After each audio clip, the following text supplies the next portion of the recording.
Every once in a while, a miracle happens, a writer or a designer or an artist finds herself with an open window of time.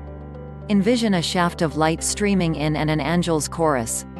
But then doubt creeps in, darkening the scene, and this creative soul is suddenly unable to work. No ink flows from the pen, no marks on the page, no code written. This kind of creative block, frustrating as it may be, sort of has our best interests in mind. At least in the short term. Which is the problem? Short-term pain avoidance may be evolutionarily adaptive for not getting eaten by wild beasts, but it's not particularly amenable to creative growth, which, let's face it, is an often painful process.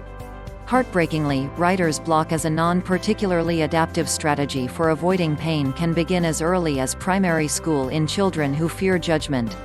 Self-protection can be useful. Except when it isn't.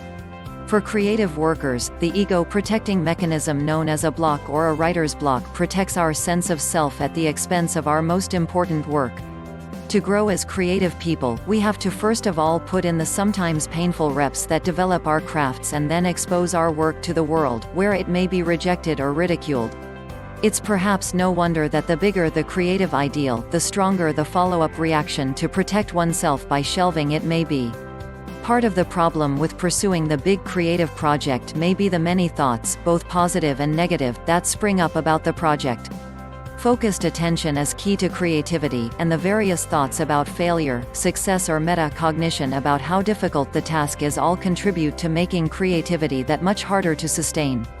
Given the real problem a block can present to someone who works creatively, the simple advice to get over it or push past it, often delivered harshly by interior dialogue as from someone else, just doesn't cut it. Instead, blocked creative workers need a portfolio of concrete strategies to deploy. Here are a few. 1. Make a list. Who doesn't love a good list? A list that takes the project as an intimidating whole and breaks it down into specific tasks gives you a palette of options to choose from each day, ranging from the mundane to the more creatively ambitious. You can then pick and choose depending on how you are feeling that day.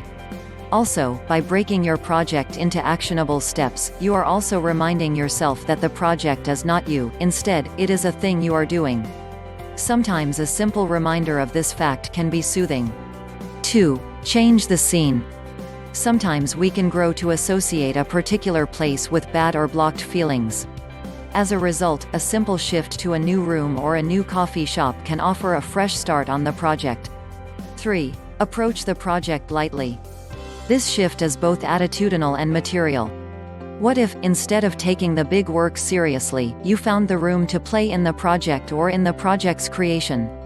This might look different depending on your working context, but a delightful study on enhancing the creativity of children by improving their moods offers the suggestion that simply playing upbeat music and participating in simulated laughter can improve creativity. What if you took a second to laugh, even if forced, before starting? What if you broke out colored pens and pencils to draft your proposal? What if you took a walk and dictated while breathing the fresh air? How can you shake your process loose from heavy feelings? 4. Apply the minimum possible effort. Given your field of work, what's the least possible thing you could do? Is it running the spell check? Is it printing something out to read? When you are really stuck, small items like these keep you in touch with the project and keep it moving forward without necessarily activating the scary feelings associated with a big creative project. 5. Try the trick of least possible time. What if you radically limited the amount of time you allowed yourself to spend on the task?